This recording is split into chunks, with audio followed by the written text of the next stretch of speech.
All right. Well, we are waiting for a couple more people, but who knows where they're at. We're just going to get started because this is the audacity to be unhinged. And what's more audacious and unhinged worthy than just blazing ahead and just starting the class. So I'm going to be kind of paying attention to the chat. I've also got Paulo and Jen. We're going to be in the chat doing whatever Paulo and Jen do. Um, Half participating, half mischief making. So, what is this? This is the audacity to be unhinged. This is where we're going to revolutionize your brand and help you build a fireproof business that doesn't burn you out. And the thing I want to start with, this is going to be for everybody who's live as well. If you are watching the replay, I want you to just kind of like take these prompts that I'm doing and like journal them out. So first things first, make sure you clear out all the distractions. Um, like that fly who just flew right in front of me. Um, Once the landscapers are out, I'm going to open the garage because it's getting stuffy in here. I work in the garage. So clear out your distractions. Get a notebook of some kind and pen.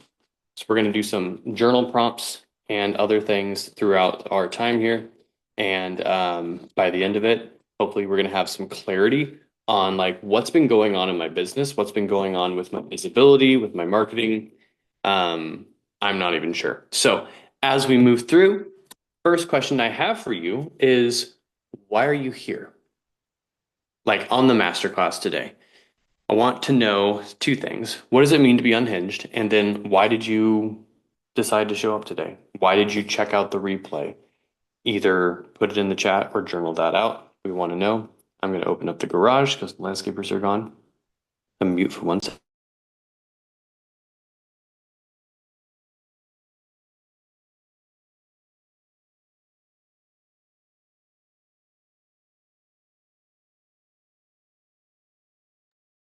Okay, that feels a lot better to not be in a cave. Okay, so I want to know what it means to be unhinged. The origin for this, oh, we got Rebecca in the waiting room.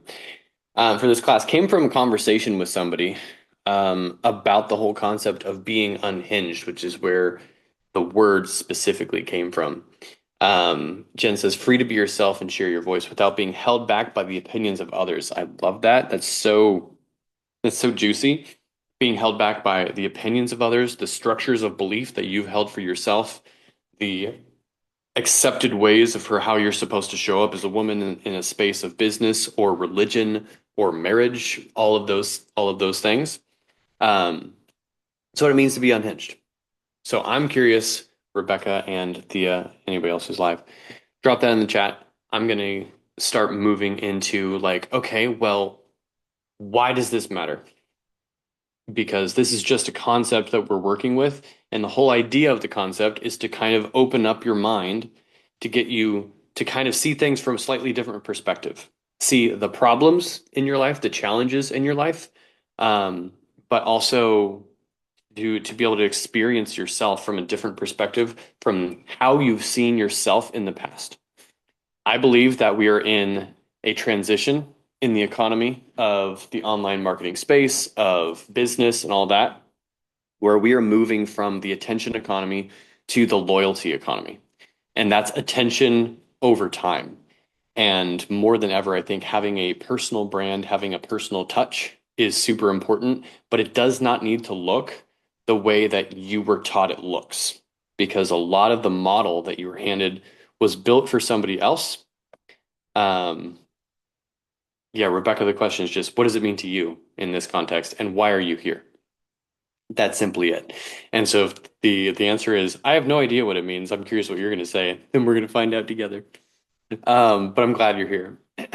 So I wanted to give a little bit of um, story around some of this. So the whole idea of being unhinged, I don't know how well you can see the screenshots, but this first one on the left says from voiceless to a seven-figure business in less than a year without running any ads. This was a woman I worked with a few years ago where we did this kind of like, we didn't call it unhinged back then, just like story extraction, working on her voice and like saying what she really wants to say. Um, which we're going to do some of that process today. So I'm just going to prep you that like this can be the result, this can be the outcome, but the process for what we're going to do a little bit later is going to take you into the emotional space, not the unsafe emotional space, but a place where like you can create resonance. Because I really believe that that is what is necessary moving forward into business building in 2026 and beyond is like how well can you know yourself? And when you can create a shift for the people in your audience, it is no longer about helping your audience consume value content. It's no longer about how, like, creating 5 tips to do this. Like, and honestly, it hasn't been that for a long time. But we've moved from a space in kind of marketing and business growth that it's no longer about just giving information or even giving insights. What actually moves people and creates that loyalty over time is when you can help people self-reflect, when you can help them have a new sense of perception of who they are in the context of whatever area it is that you're working with them. If you're doing health coaching, how do they perceive themselves in terms of their health journey? If it's business coaching, kind of like this, like what it looks like to shift your perception of yourself and of your brand so you can meet your audience in a different place, right? This is moving as far away as we can from kind of the old school, what I call the dark arts of copywriting or the dark arts of marketing. That's all about manipulation, persuasion, even just like influence, where you're attempting to influence somebody into a decision that may not actually be the best. This is about helping them self-reflect and generate their own response to your marketing, generate their own response to your message. I'm trying to use the word message instead of marketing, note to self. And there's just a couple other screenshots here of like, oh my goodness, like you really helped unlock me. Some authority building here is what I'm doing. And this whole idea of you being unhinged, blowing the hinges off of the doors that have been set up for you. Um, got it. The doors that have been set up for you of like these are your boundaries, right? This is what you're allowed to do. The hinges are the door that they put on the box that you've been told to live in. And so being unhinged is how do we blow the doors off the hinges entirely and just get out of the box? Doesn't work for you, doesn't work for anybody else. When you stay small and don't show up in the way that you know you really can, it doesn't just impact you, it impacts everybody. More things about storytelling and how this process, moving from you being at the center of your own life and business, and you are the conscious co-creator with God of what it is in your life, and how that actually plays out into your message, the message for the world. We're not talking today about like sexy hooks for reels or grab attention grabbing ads. That might be that's another time. We're talking about the core today. So here's why I'm here. Okay. So here's baby Cam, baby Carla, 2019. We got married in 2014 and we'd known each other since 2010. So Carla and I, she's not at work yet. She's sleeping. She will be at work. Um, Carla and I have You been look in a great on a relationship. shorter hair. You look great on shorter hair. Yeah. Oh, dude. Yeah. This was this was Cam very much hinged. Very much attached to the hinge of not even letting myself have long hair, which I've always wanted to have. So, in this context, in this picture I want to show you, this was our VTO 2019, which is vision. It's something vision. I honestly don't remember because it's something that was attached to the entrepreneurs operating system. It was like this whole thing we did where you get the team, the leadership team together for a weekend and you plan out like what does the vision for this business look like? And we came out of that and we're like, we're going to be making 50K months immediately. We're going to do all this. It's going to be amazing.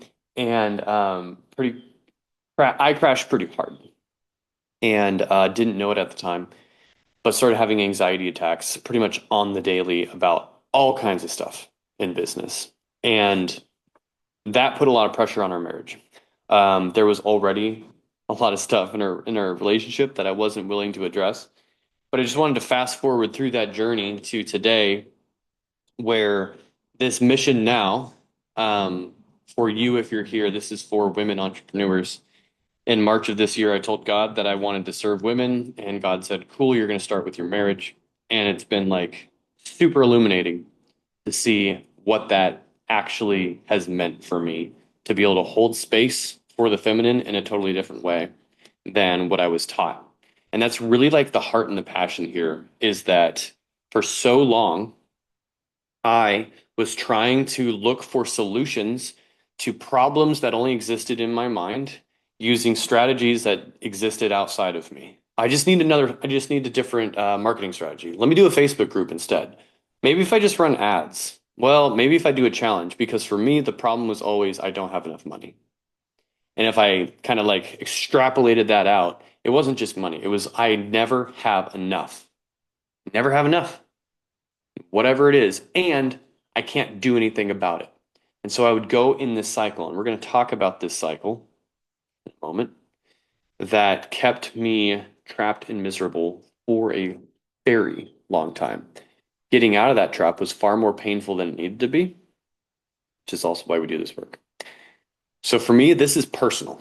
I've wanted to support the the women entrepreneurs specifically for a very long time and have been without the ownership of that fact. And so there's something I want you to take away from this.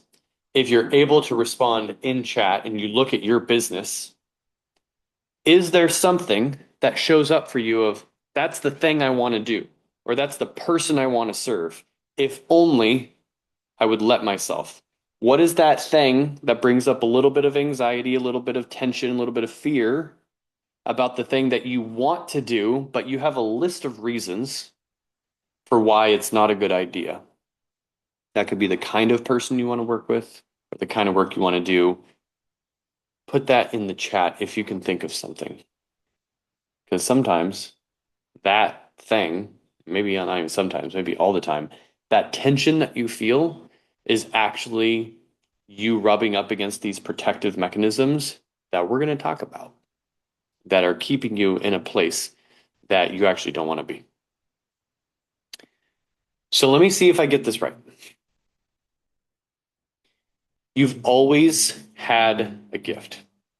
Like when you were younger, you had an intuitive sense that even like talking like really young, the adults in your life didn't understand, couldn't even make sense of. And there were two kind of responses. One was to accept that, nourish it, and allow it to flourish, nourish and flourish. And then the other side is rejection of that part of you. The part of you that is insanely intuitive. I can see this in my daughter. She's almost 4 years old. And there are just times where she just knows things. And it's like, how did you know? Like how did you know that that was like the thing that I was like trying to find or the thing that I was looking for?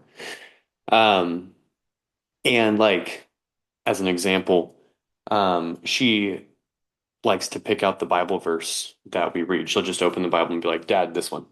We're gonna read this." And the number of times there are certainly times where I'm like, we're right in the middle of genealogies. This is probably the most boring part of the Bible. Like you're gonna get bored after 2 seconds here. But then there's other times where she lands on something. She's like, Dad, this one, you need to read this one. And it's like, boom, exactly what's needed in that moment. So there, you might have had this experience in your life. You've always had a gift, this gift of intuition. But at some point, and probably multiple points, somewhere along the way, something happened where you felt your access to that was cut off or suppressed or no longer available in the way that you thought it should be or that it was in the past. And suddenly that gift that you have, that intuition began to be filtered. And it happened unconsciously. You didn't even know it was happening. one day you were doing certain things a certain way, and then the something happened. There is a something that happened when you were a little girl, and then there were other somethings that happened later on in life. And these decision points, some of them were unconscious, some of them were very conscious of, I'm never going to do it that way again. I'm never going to invest in a relationship that doesn't also feed my soul ever again. And you might have even made some of these declarations or moved through some of these patterns. And then on the other side of it, find yourself like continuing to learn the same lesson. I told myself I wasn't going to invest in in a relationship again where this would happen, and yet I did it again. And I did it again, and I did it again. And I don't even understand.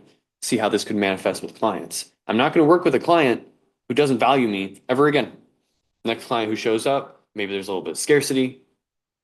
They're offering to pay. And you're like, well, I did say that I wasn't going to do this, but maybe just one more time. At a certain point, your body and God will not let you do that. I ran into this very hard this year. Quick story here. I wanted to do something else. I wanted to do more kind of managed marketing work, fractional CMO work, but I didn't know how to bring the heart and soul of kind of the spiritual direction of what I do into that. And so, and I didn't have good boundaries and good emotional resilience. So much we could talk about there, and we'll touch on some of it. And then I'm going to check in on the chat because there's some good stuff there. And so I went for this thing that I really wanted to do, and I ran into some serious challenges. And the truth of the matter is, guys, you can write this down. You're not here to just be challenged, you're here to follow through. You're here to go all the way through it. The challenge is just the start of it. And when you meet the challenge and then you fall back and you're like, well, now what do I do? This was my pattern for years. Met the challenge, thought, oh, this is God saying no, because there wasn't an intuitive in touchness with my body. And so I'd go back to the thing that I did previously, go back to what I was doing, be like, well, I guess I'll just do this again, even though it doesn't fill me with good energy. It's not rejuvenating. I don't feel healthy. And the only reason I'm doing it is because I'm hunting for money. And eventually that won't be enough anymore. Let me check in on the chat before we keep going through like this overall pattern that we find ourselves in. How's this landing? This idea of like this pattern of you've had a gift, you got disconnected, and then you start filtering it, and that gift becomes something else. It's not the way that you need it, and you can channel it for other people, but where you really struggle is being able to channel it for yourself. And that's where the filters come in. Let me check it on the chat. So I'd asked, what is an area of tension or fear, or I want to do this thing, but there's something about it that feels unsafe? Jen says people coming out of addiction, not saving them from addiction, but helping them rebuild their identity after addiction.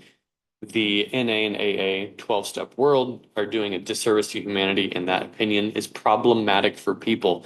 So there's a bold, bold position for Jen to own there. And there's something there. That tension, we're going to keep moving into it. And Jen and I work together, so we're going to keep moving into it with Jen. But that's exactly the tension we're talking about. Like, this opinion that I have could be a problem for other people. Perfect. It's actually what we want, because you are not here to be a vessel of disservice. You are here to be a vessel and a lightning rod of agitation to move people out of their apathy. Let your content agitate in a loving way to move people this kind of discomfort of like, man, I'm kind of settling. I'm kind of settling for this perspective that I have on the world. And Jen is calling me forward, not calling me out. That's kind of a different thing. Calling you out can invoke shame. Calling you forward is like, don't stay there. Come on. We'll talk more about that. Thea says, I attract and tend to be a safe space for visible leaders with a lot of influence and loyal audiences, even though I've been hiding behind the scenes. Quick note, who is the one who said you've been hiding? The only person who's saying that is what I'm reading from you. I've been hiding. So we just want to know, interesting, about what you're calling yourself, about what you're saying about yourself. in the process of moving toward what you want. Super important as we get into the core lies. Teaser. Okay. I tend not to own the impact I've had on people's businesses or successes, partially due to toxic, religious, stinking thinking. I'm working to unhinge from that. Thank you, Thea. I didn't even see that connection, like unhinge from that thing. So good. This is such a good word for us today. Such a good word.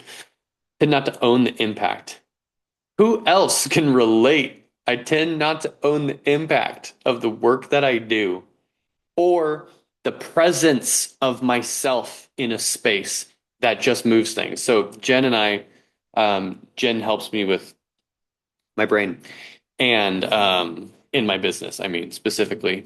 And we were on a call last week, and I was like, Jen, literally just you being here, not even saying anything, but your presence helps my brain to calm down and focus. Sometimes, not sometimes. Your gift starts there. It's not in the doing and it's not in the skill setting that you have. That's just layered onto a gift that's already there. Because if you've ever tried to work with someone who is an unsettling presence, it it's horrible. It does not work, right? So again, get off my soapbox a little bit, get back into the content. And Jen says, also realizing that I've shelved or hidden my songwriting for the same reason.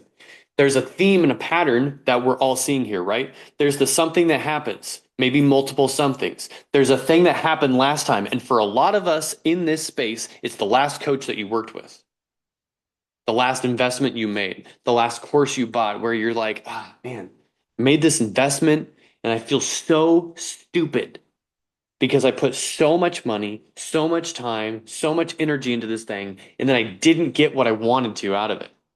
They said I was going to make X number of dollars. I did all the things I was supposed to do, and now I'm exhausted and burnt out, and I didn't even make the money. Or I did make the money, and I'm exhausted and burnt out. Or neither of those, but you're still exhausted and burnt out. Like there's definitely a correlation between these things.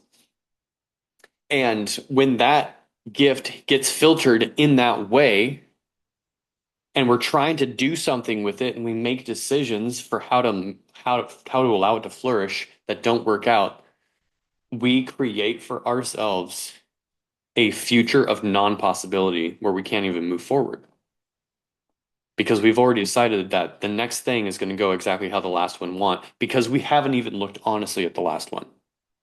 Y'all, I spent $140,000 with some coaches that ultimately I woke up one day and was like, I'm being taken advantage of here. My coaching bill is $8,000 a month. January 2022, in order for me to pay my coaches and my bills, my break even was $29,000. Like, no wonder I was stressed. Like, good freaking golly. But it was a decision that I made and I kept going. I kept going because I had so little faith in my own ability to make my own decisions because of all the somethings that had happened in my past where I was like, yeah, I've got this gift, but I have all these conditions now that I have to navigate through. So the business you built, the person you married, the way you parent, I guess I shouldn't say man, I should say person. I want to assume the business you built and the person you married, the way that you parent, all of it passes through these filters now. It's not just your business. Your business is just a visible way that it manifests. And because your business is attached to making money, which is a core survival need that you need to feel stable as a human being at all, oftentimes that can mean that your focus can naturally gravitate towards that thing. At least it has for me. If that's been your experience, please let me know. If it hasn't, also please let me know. Um, there's this intersection that we're going to kind of dance in between like business and intimate relationships, like marriage.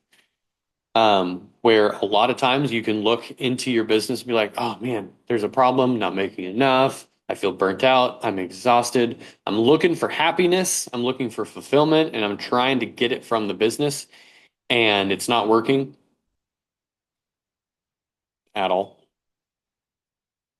And what's actually occurring is either there's a spiritual misalignment, which there is, spiritual misalignment, but also like got to look at the relationships in your life. Like what's real there. Because if you're in a marriage where you don't feel fully expressed, yeah, I see it, Thea. If you're in a relationship where you don't feel like you can be yourself, you're not going to do it on Instagram. Like there's too much risk. And if you're able to put together an image that works out there in the marketplace, in 2020, there was a slew of online influencers who went through like divorces. I think everybody actually went through a relationship crisis in 2020 with the everything that happened that year. And there was a lot of behind the scenes stuff that came out of like the image that I'd crafted or the image that had been crafted online was not the reality of the relationship behind the scenes. And so we're looking for alignment in all areas because your tolerance for the BS has dropped to zero. And this like bumping up against, oh, I should say that, but I can't, or what does my intuition say, but I can't feel it. Your tolerance for doing that has dropped to zero. That doesn't mean you have the tools yet to do something about it. That's not what I'm saying. What I'm saying is you might find yourself in the same position as the turtle in the lighthouse. This can McCove, when you watch this was inspired by our conversation.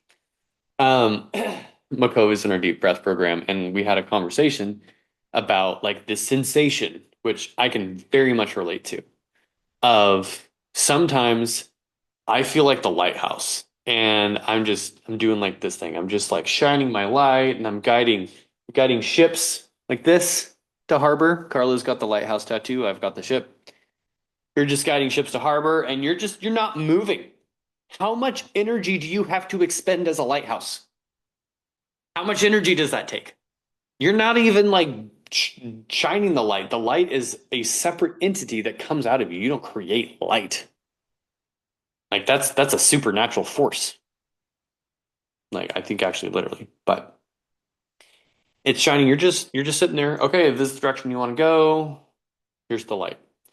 The turtle is you're in the same situation where you could show up and shine and say, I'm just going to be here and allow my message to pour through me versus I feel unsafe and I need to go into a protection mechanism. I need to protect myself from what's happening here, which might be a business thing, might be a relationship thing. And you just like disappear into your shell.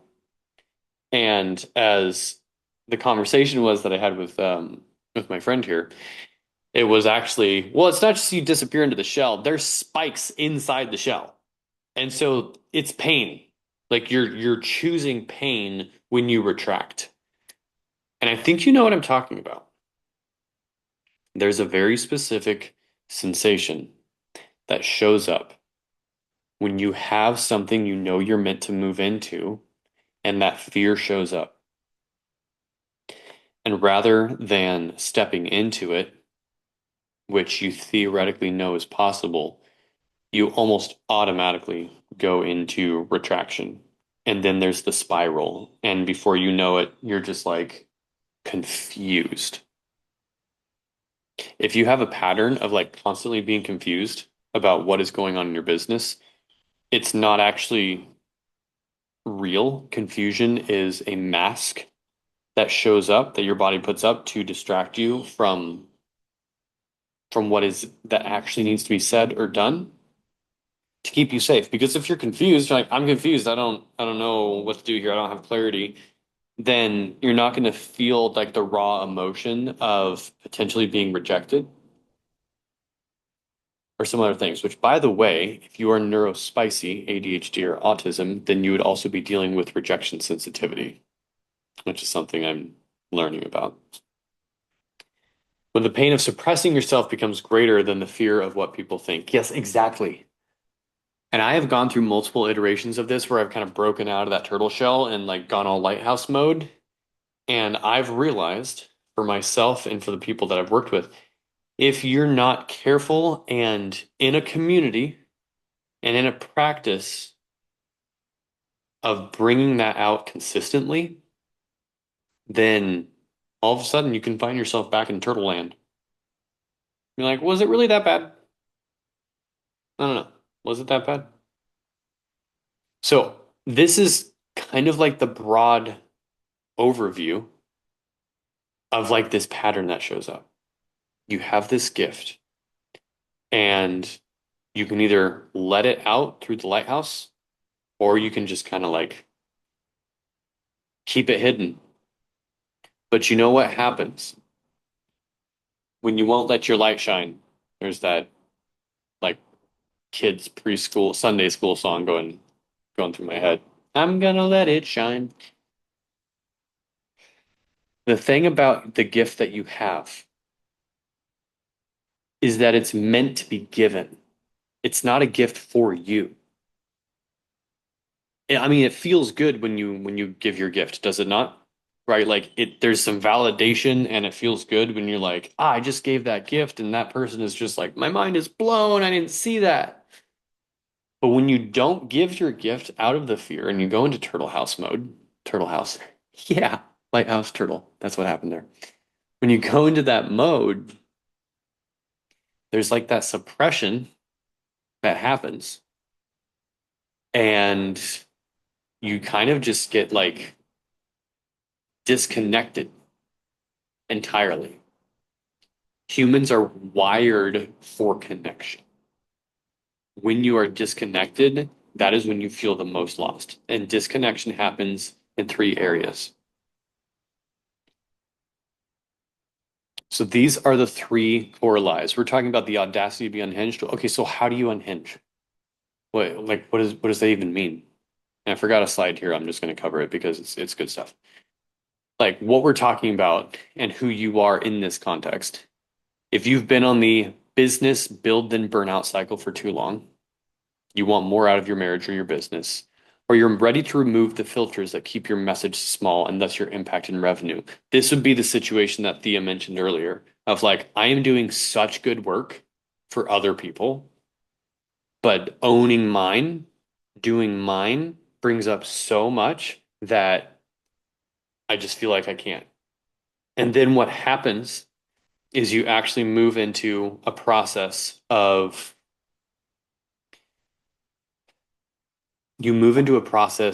moving through these different like surface level actions that actually like keep you stuck. Well, I just bought this new course. So as soon as I get that new course, then like this thing I really want to do is going to happen.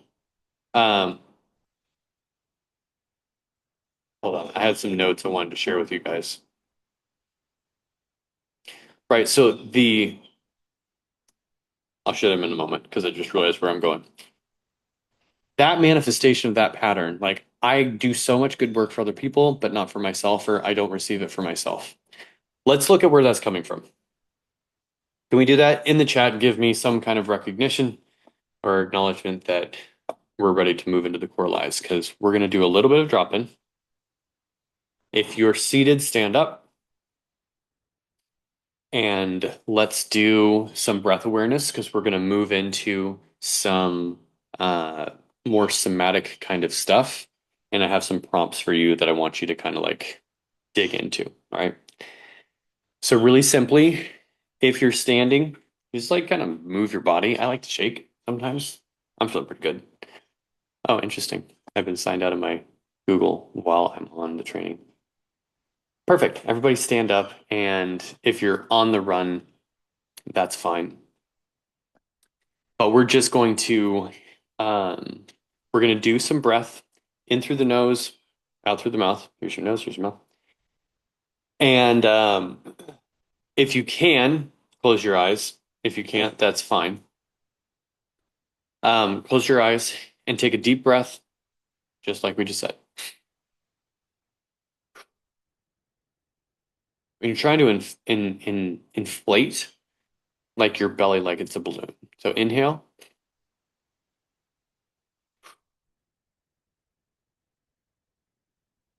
One more time.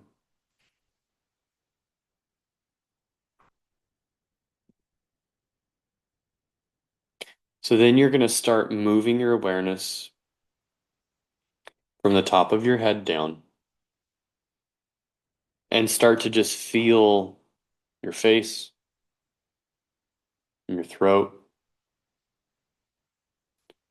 and just kind of like move and stretch a little bit. Move and stretch the parts of your body where it feels like there might be some tension.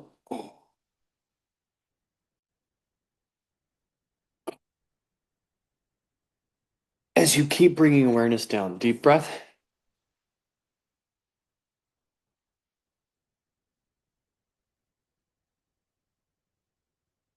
Keep dropping that awareness into your stomach and then your hips.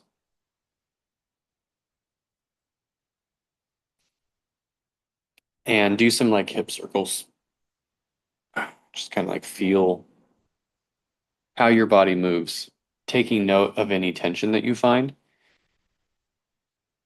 We're not going to spend time here together diving into that. However, take some note of what feels tense, what feels kind of sticky, and make some time after this to like move it, like stretch it, maybe do a light workout, whatever it is you want to do. But for me, I found that moving and stretching my body the way it wants to be moved is really important. Um, take another breath. Exhale.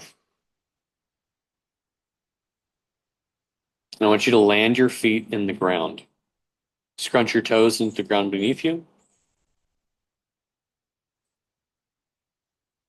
and take a big inhale in through your nose, out through your mouth. We'll do 5 breaths. 1,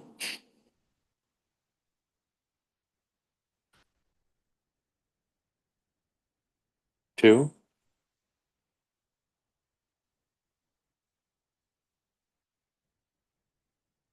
3,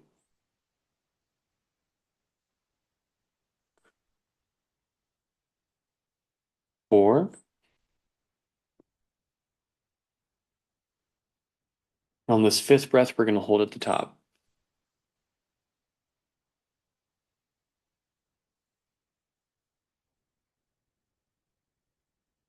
And exhale.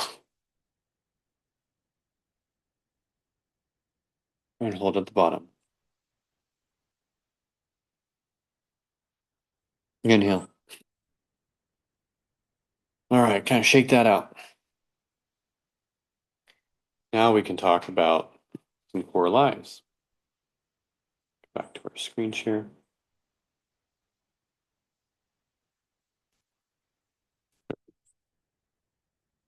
All right.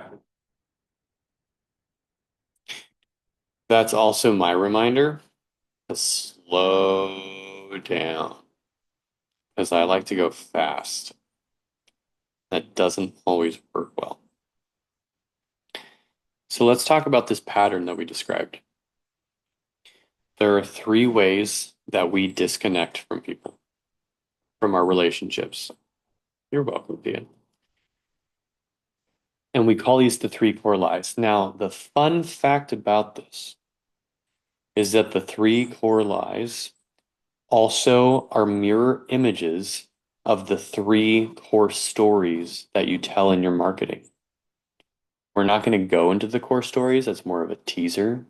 But just so you know, the way that you think about yourself and how you transmit your message to impact your audience come from the same source. They're mirror images of each other. And I'll tell you what the stories are as we go. But the first one, you're going to be familiar with these. I am worthless. Or the question you might be asking is, am I worth it? This core lie is going to show up in your, oh, I see what I did. Uh, this might show up in your messaging, in your content, in your business, hiding behind safe content or not posting at all, or not, doesn't have to be posting, not showing up at all. Because you might be doing, networking in your business. You might be just showing up in individual conversations. And so it might look a little bit different if you're running a different strategy beyond posting in a group or posting on your profile. But it's this idea of safe content. I'm not going to make a bold claim that can upset someone, like 12-step programs are problematic, things like that, because there's a deep need that needs to be met of am I worth it? And I can't handle that kind of disconnection. When this one's driving your business, that's going to show up in this kind of like inconsistency, over explaining things, over proving, um, and hiding behind safe content. Mm-hmm. Who might have talked to you about this? Second one, I am powerless. Am I making a difference? The I am powerless one is particularly common and powerful, ironically, for entrepreneurs. So if you're doing some work here and you've take made the choice to bet on yourself and do your own thing. This one is often a driving reason why you did that and is also the number one thing that you would be struggling with and can create this overall pattern. You're overthinking every marketing decision. You're thinking, why bother sharing this? It won't make a difference. I can't compete with other people's. Other people are already doing it. Every time you see somebody who's posting an offer that feels even remotely adjacent to what you want to do, there's a sense of shame instead of empowerment. There's this feeling of like, oh man, I should have thought of that. Man, like look at all the success they're having. I wish I could do that. Not even, and that lie won't even open up the possibility of like, well, I can do that. You have to consciously wage war against it, heal it. Those are two very different metaphors. And there's a little bit of both. You have to wage war and you have to heal. No one really wants what I'm offering. My results aren't that impressive. This is gonna cause you to hide your results and shy away from bold calls to action. If you want to work with me, here's what to do. And giving up too soon on strategies. Whew. Yeah, how this might show up in your body beyond just the mental chatter. You might feel like heaviness in your chest or your throat when you're sharing results. Working a lot of hours but not seeing progress, filling your schedule with busyness, overthinking every piece of content before posting. Maybe even like chronic fatigue, because when you have emotional stuff going on that you suppress, you're not allowing it out. It's going to show up in your body in some way. It's going to communicate. And that's kind of that part of the process we talked about earlier. Like you're done with your tolerance for this is lower than it's ever been. You can't push through anymore. Like you can't push through. It doesn't work. Number three, I am unlovable or will I belong? Fear of criticism, rejection sensitivity, avoidance of visibility, not wanting to show up, not wanting to be the face of the brand, preferring to post content instead of connecting through heartfelt written content or heartfelt video content. Those are the three. What we're going to do a little bit right now is I'm just going to ask you one little question. Do some story extraction to help you pinpoint what's been blocking you. We're definitely going to go over the hour for those of you who are interested or keeping count. Um, Good for us to know for next time. We want to just understand a little bit. So I'm gonna give you a prompt and a question that's pretty lightweight. We're not going to dive deep into your childhood trauma. We're not going to go, well, but it might come up, so just be aware. We're not going to go dig up stuff, right? This is a safe container and a safe question. Because it's really just this. What do you do for people? But I want you to think about it not in terms of like the tangibles. I want you to think about it from a feelings perspective. What's the outcome you deliver for your clients? So for Thea, it might be I help leaders increase visibility to drive more leads and sales, something like that. But what's the emotional outcome of that? What's the emotional impact? And another way to think about it, why would you do this for people even if they weren't paying you?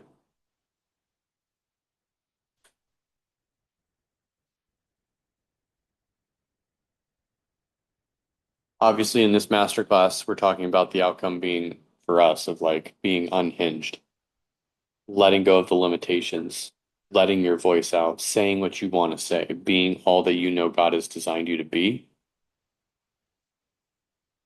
I used to call this curing entrepreneurial voicelessness,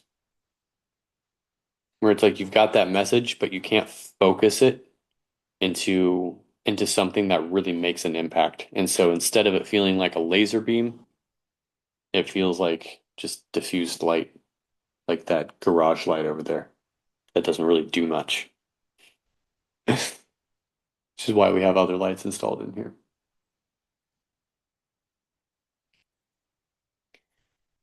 As you think about this question, if you're live, drop either the response or a reflection on that response in the chat. If you're doing the replay, obviously you're just journaling this out.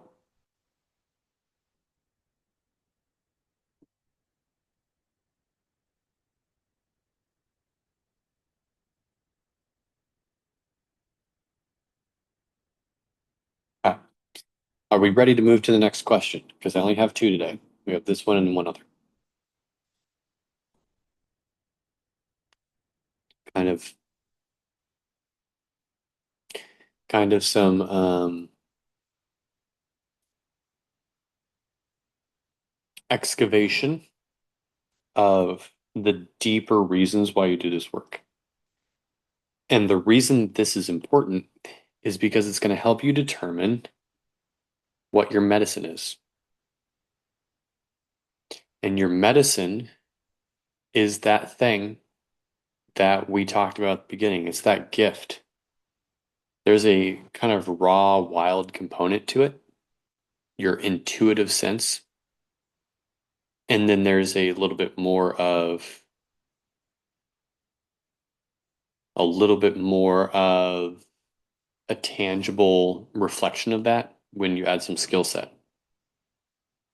Okay. I help leaders build wealth through their communities just being themselves, attracting people who know, like, and trust them. They feel safe knowing they have recurring revenue and can earn money with new offers to these people to cover their needs without chasing algorithms or ads. Love it, Thea. What is the emotional outcome of that? In other words, like they feel safe. They feel safe. Ooh, why is it so important to you that people feel safe? Why is that so important? Because that's a very specific word that you chose. It wasn't they feel good. It wasn't they feel free. It wasn't they feel abundant. It was they feel safe. So why is it important to you that people feel safe?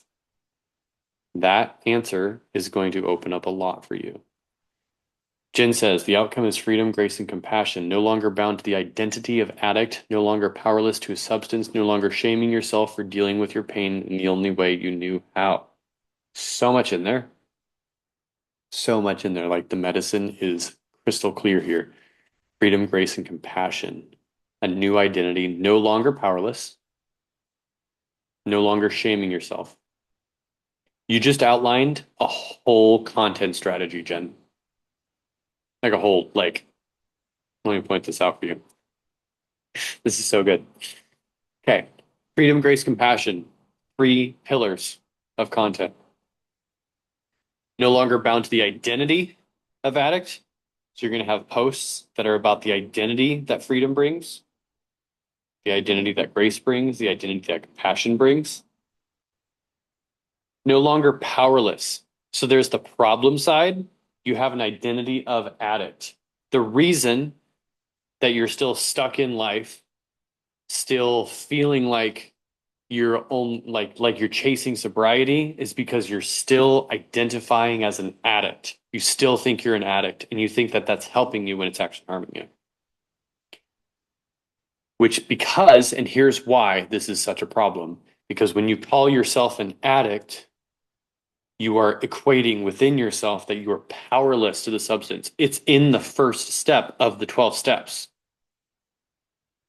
I've come to realize that I am powerless over thing and my life has become unmanageable. Super useful having been in a 12-step recovery program to be able to know this stuff. And there's truth in that. There's so much truth in that, right? Like you do need to come to the end of yourself to be able to surrender to your higher power, to God, and understand that you can't do this on your own. But if it's not counteracted with something that you're doing, this tattoo is a reminder for me when I started in recovery. That's why I got this tattoo. When I started my 12-step recovery program, was the idea that when God puts an arrow in your hand, you don't stop until the last arrow breaks. Because there's a Bible story where a prophet comes to a king, and the king is looking for a sign that he's going to win a battle. And he says, take these arrows and keep and strike the ground. That's all he says. The king hits the ground 3 times and then stops. And the prophet's like, what are you doing? I didn't tell you to stop. God didn't tell you to stop. You should have kept going until the last arrow broke. In other words, surrender to what God has already given you to do. But then when he puts the arrow in your hand, don't quit, which is exactly what you're saying here, right? That's a whole content piece right there. And no longer shaming yourself for dealing with your pain the only way you knew how. That's the compassion piece. Compassion is how you shift perspectives. And you create compassion by leading with empathy. I know how it feels because I've been through it myself. And then you use compassion to shape their experience of what's possible. And compassion is also what allows you to talk about their pain honestly. This is what you're actually experiencing. If you don't do something, this is what could happen. Do you want to do a different thing? Back to Thea. Thea says, I guess safety because I know what it feels like to feel unsafe, how much it sucks. Freedom is another word. Ironically, I'm still pursuing safety and freedom for myself. That's why you're here, Thea. You're getting it. I can feel Jen too being like, yes, like you're right on top of it. Because you may look at that and be like, man, that's ironic. That sure is ironic that what I want to give, I feel like I'm still pursuing for myself. And I'm going to do the same thing I just did for Jen and put it back to you, Thea. The reason that you still feel unsafe is because you're still pursuing safety. As long as you're pursuing safety and freedom, you're never going to find it because you already have it. Whew. We can go deeper into that. And I wish Carla was here because she would jump in with some like trauma informed magic to like take you even deeper on that. But that's why we have deep breath. So those are just the see, do you notice if you're watching this replay, I just want you to notice. All we did was 2 questions. What's the outcome you deliver? Why is that important? And already we're starting to crack stuff open. Right? We're talking about addiction, we're talking about safety, we're talking about freedom, we're talking about big, deep concepts. If you want to be fully unhinged means knowing you have the authority and the safety and the permission to talk about those things and know what to do about them for yourself. Because you can't talk about the thing if you don't feel stable in yourself that you have it. Right? Jen's not going to be out there talking about getting free from addiction if she's still in the middle of it.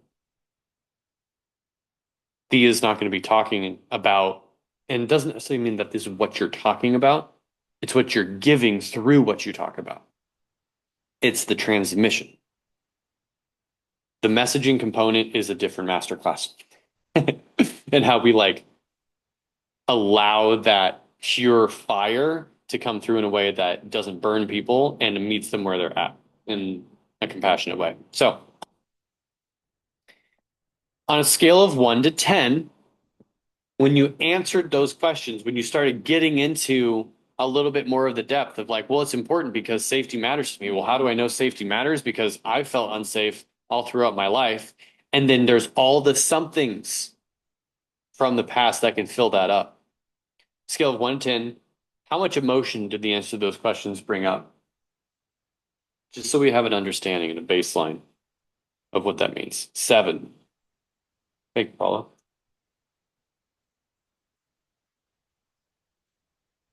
There's no right. There's no right or right answer. And there's no wrong or wrong answer. It's just kind of like jarbled together. Keep forgetting where my camera is because I've got like a lot going on here.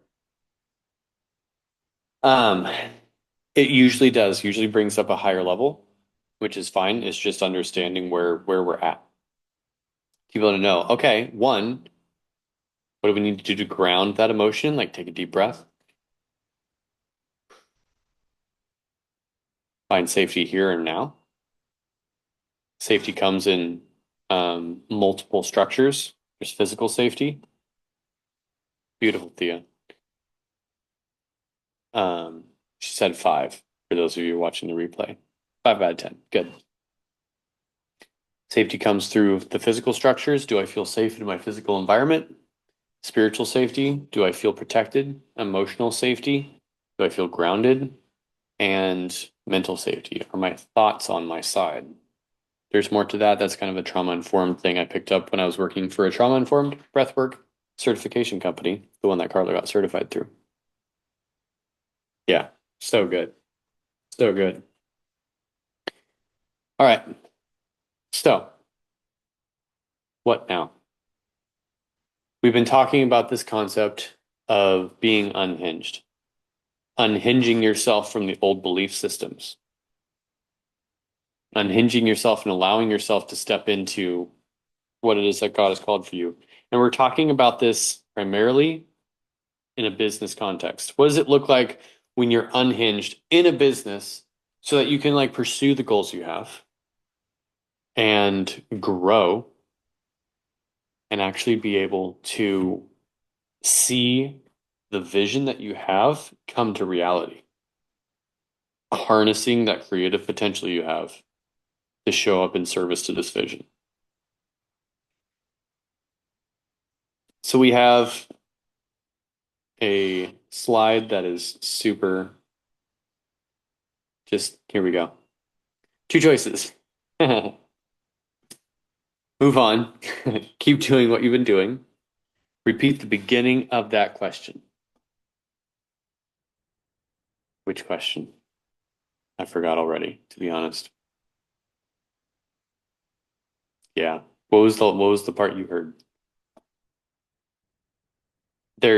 And I'll just kind of keep going as you ask that. Uh, we always have a choice, even in, oh yeah, what does it feel like to be unhinged? I think. I don't know. I hope that I'm not sure. I'm like landing the plane now. There's a plane up above. And so we'll talk later, Thea. Move on, keep doing what you've been doing, which hasn't worked. And at least for me, what that has actually meant, what that has actually looks like, is just going in this cycle of trying program after program, hiring coach after coach, doing course after course.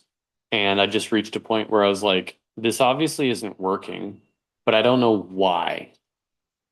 I don't know why it's not working. And we can transmit the information all day. But until we have an experience of what it feels like, of what it actually feels like for your gift to be fully expressed, for you to be fully expressed, because spoiler alert, you are the gift. Because the other option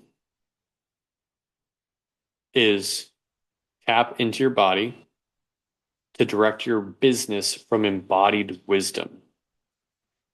Jen here on the call, they were having a conversation about this last week.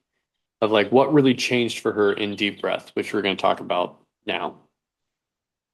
And it was a number of things, but primarily was this idea of I knew about the concept of intuition, but I didn't know how to feel it. I didn't know how to feel my intuition.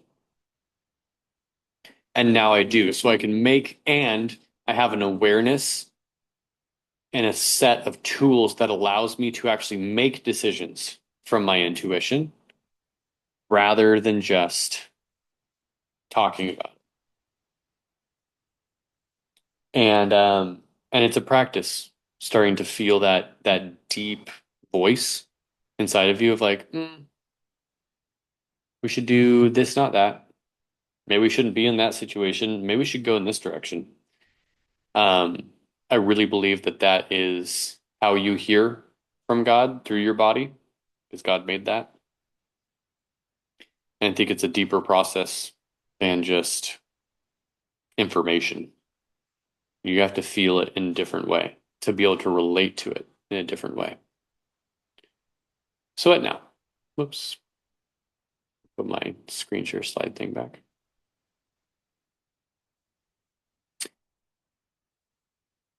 Yeah, Jen said it was really hard to tell the difference between my intuition and satisfying the expectations of others.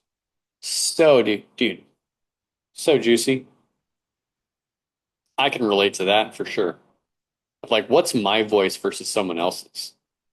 And how do I really be able to trust myself? There's a idea in the masculine world of productivity, and this isn't untrue, but it's the idea that self-trust is built through keeping promises to yourself, which is true. Like you're going to build a lot of self-trust by keeping your promises to yourself and building a system, like having identity frames and using your calendar. There's a whole system around that.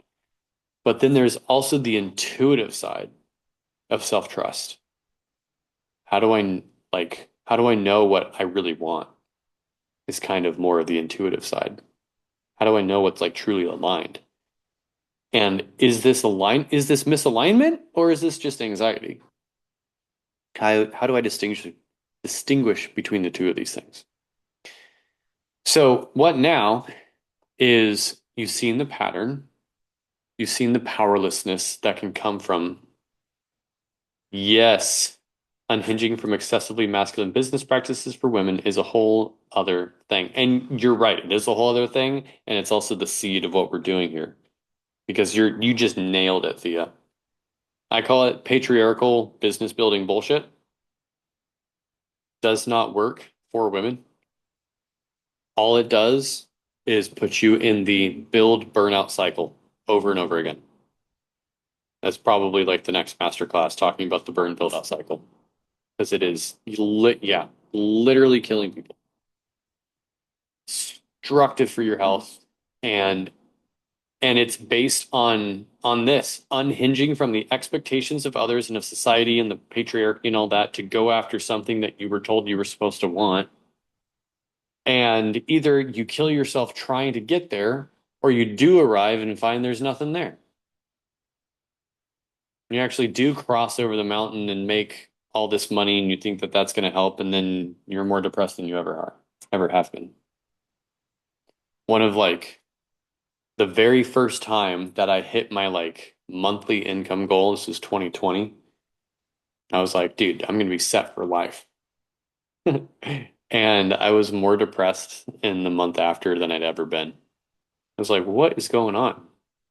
Because it's like as soon as you hit that goal, all it does is multiply. All it does is multiply. Because business and like creation is a feminine process. Who are the creators? Women. Women have the children. They are the creators. And so creation is a multiplicative process. And so if I pursue something from a forcing energy, and yeah, dopamine sign is playing into that as well. Oh, hey, we got someone else hopping in, Nicole. If I pursue that from a very just forcing energy, and a stressful energy, and I'm just going to push myself through. Welcome, Nicole. If I'm just going to push my way through, then I'm going to multiply that. I'm just going to multiply it over and over again, and then get to the next thing. Hey, Nicole, you're coming in right as we're about to talk about deep breath. So we've finished most of the content, Okay. but Okay. since you're here, um, and we have a little bit of time, here's the prompt that we went through, which is you can journal through this. You're just going to drop right into it, and you can check the replay later. Okay. But thinking about the outcome that you deliver for your clients. And I want you to think about this emotionally. Not just like, here's the thing that I do, but I do this so that at the end of the work, they can feel what? And like kind of journal through that and then put your answer in the chat. And we'll circle back to it. For the sake of the recording, I'm going to keep going on the what now. So we've talked about the pattern. We've talked about the powerlessness. We've talked about this idea of like, okay, well, something has to change because you can either keep doing the pattern, and honestly, sometimes you can come to a training like this, get more exposure to what the pattern is, and then walk away and it actually feels worse, just so you know, because we've increased awareness around it. We've increased awareness of the pattern. And then you can start to see it. And if you feel like you don't have tools to manage it, it can feel kind of not good. So be gentle with yourself and reach out for support. And if you're ready to reach out for support and do something with it, um, here's what we do. This is the invitation to deep breath. Jen, who's here, is a.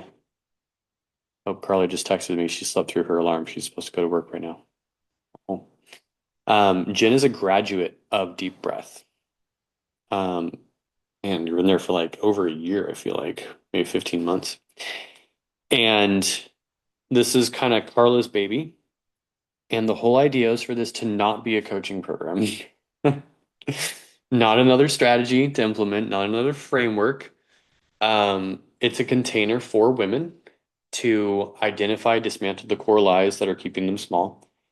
Whether that is living in marriage, you're in a relationship with an emotionally unavailable human, which has been me for a long time. I'm working through that now.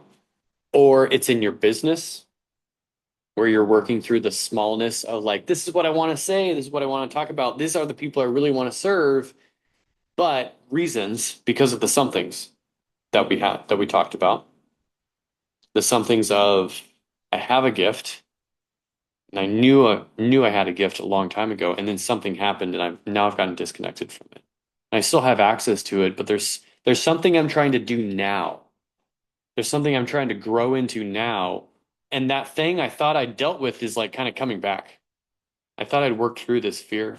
I thought I'd healed this wound, and yet I'm doing a new thing and it feels like the same thing's back. New level, new devil. Same as the old devil, even at a new level. This is a place to like come home to your body. We do, what is it? That's the next slide. And then building your business from a place of power to be fully unhinged without burning out. Nicole, we talked a lot about the build burnout cycle, where it's like you just build the business, get to where you thought you were going to go to, or kill yourself trying, burn yourself out trying to get there, and then burn out once you get there. It's like, well, this isn't a good deal. I either burn out on the way or I burn out when I get there. Like, this is not how it's supposed to be. And we touched on a little bit of that masculine. It's not really masculine, it's the patriarchal business building nonsense that keeps a lot of women in a cycle that does not work. So what do we actually do? Like, what's the solution here? Okay, so we've talked about these patterns, but what do we do with it?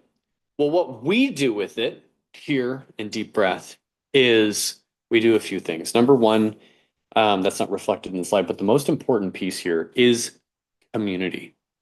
All right, transformation moves from the I to the we to the all. I learned this from a coach I worked with last year. You do your own personal work. You do your meditation, you do your journaling, you're praying, you're asking God for guidance. You're journaling. I don't know if I said that. But you're doing practices with yourself, right? And you see results. Like that's a really important part of the process to actually self-reflect and move forward on points of pain. But then there's the community aspect of like there are certain things you just cannot see on your own.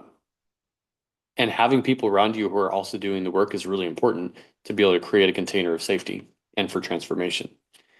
So we do that through the community aspect and through breath work. Okay, your body is where the lies are living. And this is like helping you to source safety for yourself to be able to express what's in there.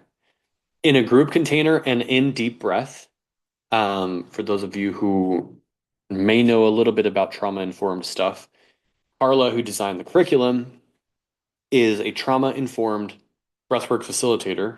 Actually, that's an outdated credential. She's a trauma-responsive somatic therapist. She started as a trauma-informed breathwork facilitator. But she's actually an expert in a number of really intense conditions that most of us do not deal with. She works at a facility in Nashville providing somatic therapy. Um, and man, the stories that she comes back with, like, I wish I could tell you, but I can't because of privacy reasons and stuff, but like some wild stuff. I'm like, babe, like, people need to know this, but they're not allowed to. So. She's a trauma responsive somatic therapist. And so in a group in container like deep breath, if you take a scale of 0 to 10, okay, and 0 being like, this is not activating at all. I feel the best I've ever felt. Like this is a safe container. And 10 is like, I am triggered out of my mind by talking about this subject or encountering this stimuli, and I'm going to have a panic attack. I'm like way outside my window of tolerance. The group shares in deep breath never go above like a 6 or a 7. Like 7 is when there's like a very strong container of safety because it's not meant for that level. Like we do individual support if there's something beyond that. But for the safety of the container and what we're actually moving through, we're moving through it in a way that is safe for everybody. And you don't need to go to a level 10 to shift things in your life and business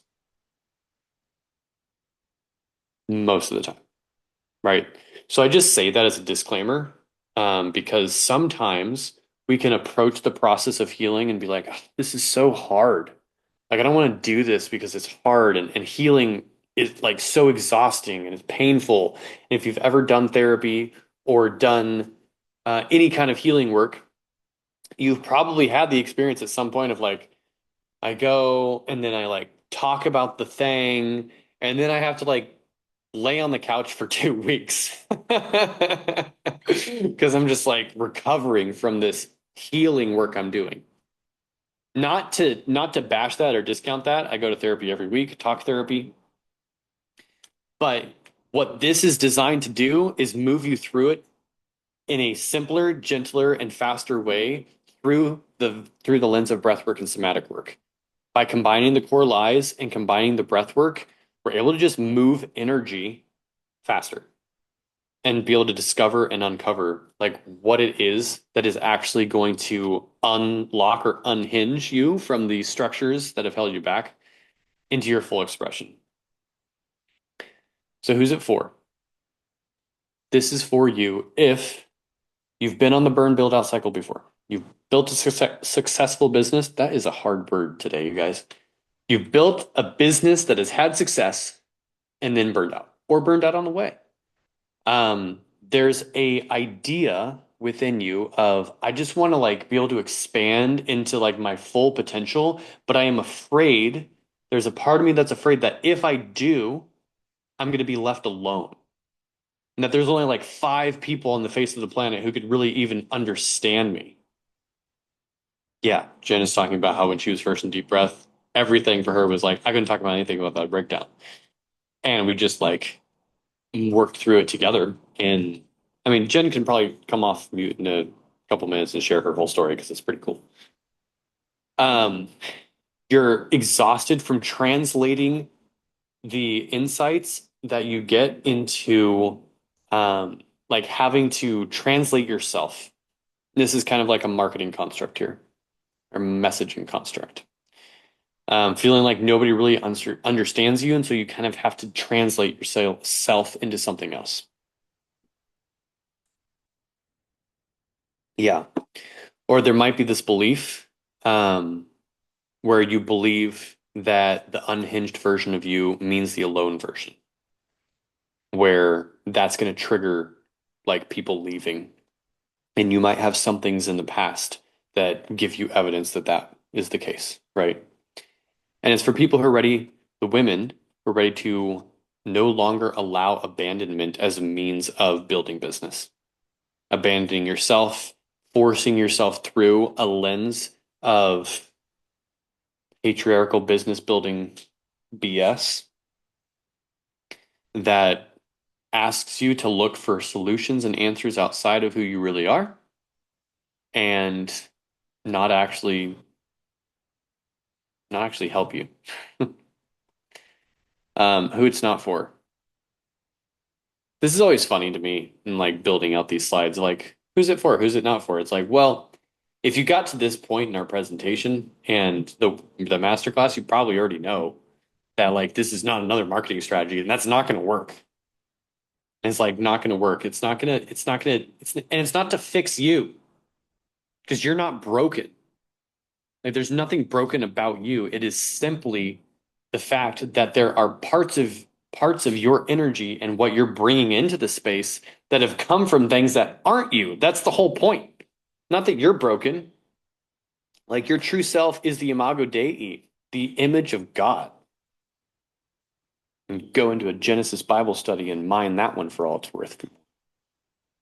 Um, this is a container and a space to like really hold you and help you like fully express. So what is inside? What do we do here? Okay, so we do group coaching calls.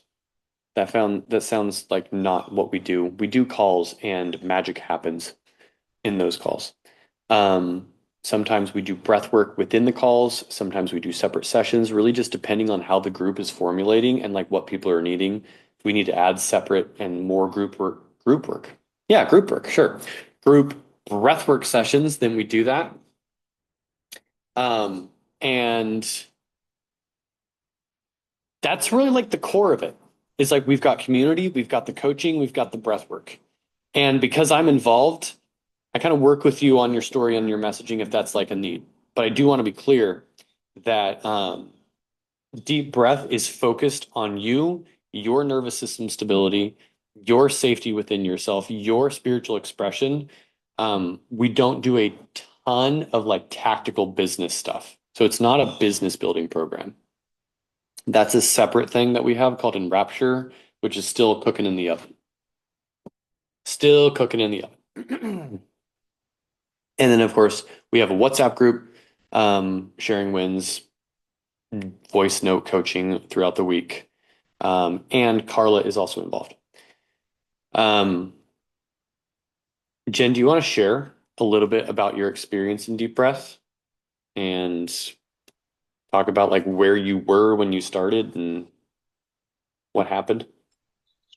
Yeah, so when I started, um, I'm trying to think of like what point to start at.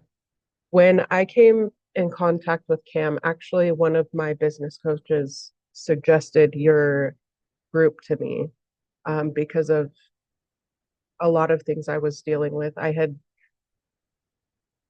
gone to see my, no, I think that was after. Okay, anyways, I had I came out of a cult in 2019. The reason that I joined the cult in 2008 is because I was heavily addicted to drugs, um, to meth specifically. I met my now ex-husband, um, in a drug house, and we kind of took on like a Bonnie and Clyde identity without killing people. Um, he ended up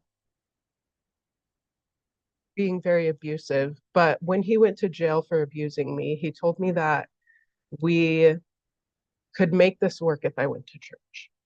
His parents were the pastors. I joined the church. It ended up being a cult that got me out of my addiction, but also completely robbed me of my identity.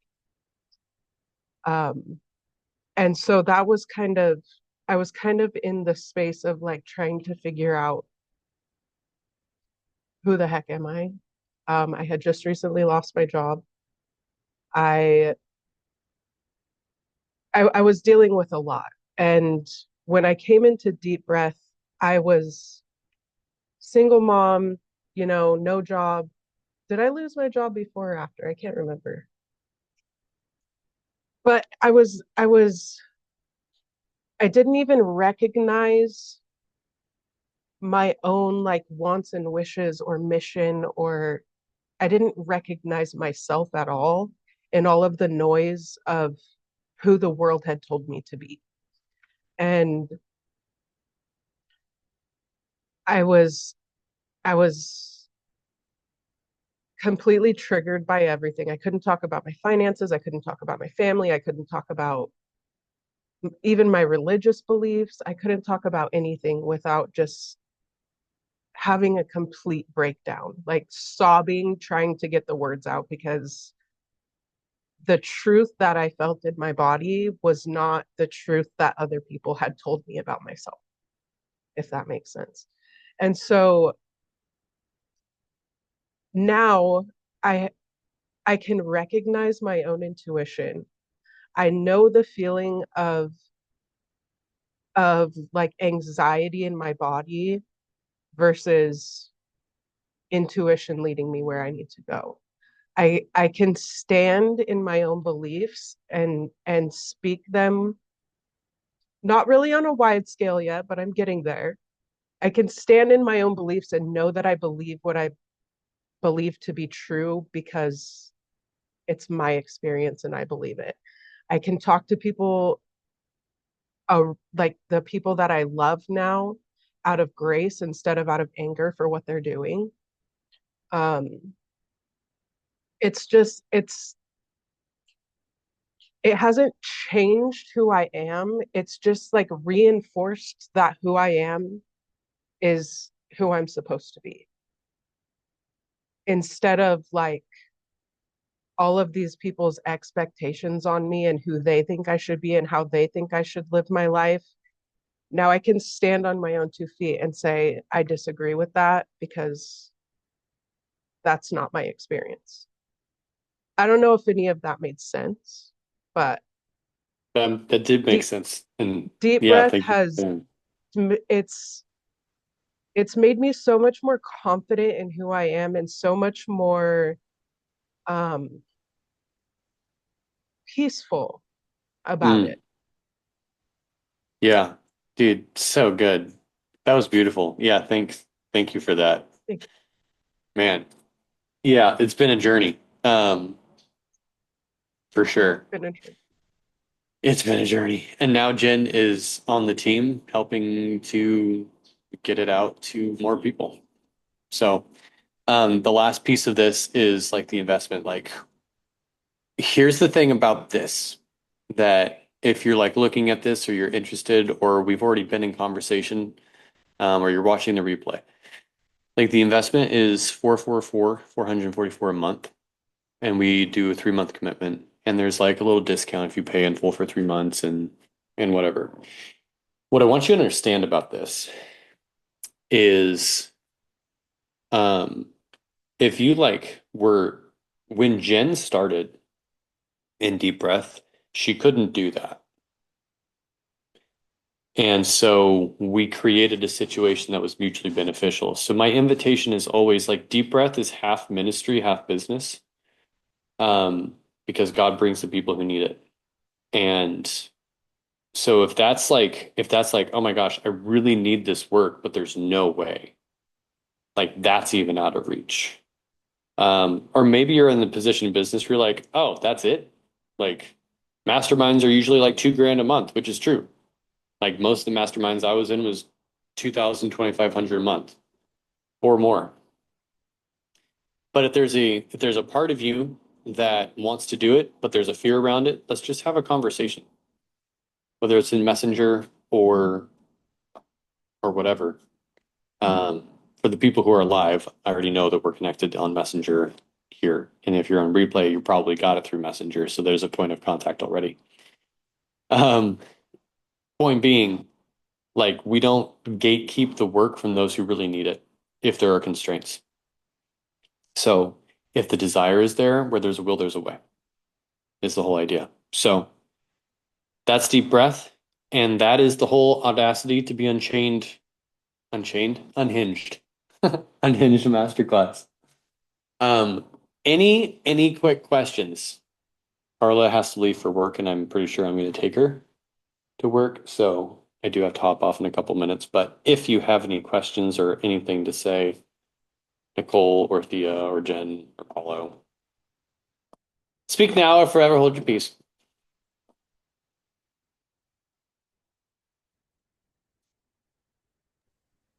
Thank you for this invitation. It it was a blessing to me, and I'm still taking it all in. Mm, So I will message you, but I'm still taking it all in. And yeah, it's definitely what you do, what you offer is needed. And I want to honor you for doing this kind of work because it's not easy. And thank you, Thea. I think it's a beautiful combination. You and your wife are doing this together, and I could see how both of the elements are necessary. So, but yeah, this has been great. Thank you so much. For sure. Yeah, thank you for showing up. Really appreciate it. And we'll continue our conversation. Uh, no pressure to like say anything, Nicole, but the other two people on the call are team members, so but if not, we can end here. Yeah, I mean, I came in pretty late, so I feel like, there's probably a lot that I missed. And Which is true, yeah. yeah, so I do have some questions and we can probably just talk about it, at a later time. But Mhm. I also, just like what Thea said, like, I know that this work is hard. I know Mm. that it comes with, I don't want to say attack, but just opposition oftentimes. Mm. And that's when we know it's something that's going to have such a big impact on people's lives, is when it's Yeah, actually opposed that much. yeah, So yeah. it'd be easy to say, yeah, no, thank you, forget it. Like, I know this is amazing. I know people need this, but it's Hmm. too much for me. Yeah, And so I totally. appreciate that you and Carla are persevering. Thank you. I appreciate that. Says a lot Yeah, about your character. thank you. Mhm. We'll continue our conversation in Messenger as well. And Thea, you asked a good question that it would be good for the replay and the recording. It's like, what's the actual structure? Um, After somebody enters into deep breath, I typically do like a one-on-one kind of like, what do you want to get out of this kind of experience kind of call, and like map out where you need to go. And usually it's going to be the first few weeks are going to be the same kind of material, which is working through the trainings that we have on the core lies, being able to identify those and starting to implement daily habits that are going to start making progress on those. There's going to be journaling practices, daily breath work. There is an app that you have access to that has all the trainings and the breath works and everything. And then like the actual structure beyond, there's the WhatsApp community where we communicate, and then there's our weekly call. Right now, um, we're doing it's scheduled for Mondays at 10:30 a.m. Central Time, but we're reworking that schedule, so that's also a little bit in the air right now. And we usually kind of like reconfigure it to the schedules of who's in the group because this is a new group of deep breath that's starting and just kicked off like this last week. So it's like there's a couple people in it, and it's going to be growing from here. And then the structure is we have alternated between doing a coaching call and a separate breathwork call. Right now, it's a combined call where we do breathwork and coaching on the same call. So it's usually like a 90-minute call. And as the group changes, as the needs of the group shift, sometimes yes, it's a weekly thing for sure. Weekly touch point to get your coaching and breathwork fix. For sure. And then our philosophy too is like, if you need additional support, just ask for it. That's pretty much how we operate. So, all right, guys, thank you so much for showing up. We'll continue our conversations in Messenger. And I got to go check in with Carla, see where she's at. All right, see you, everybody. Bye.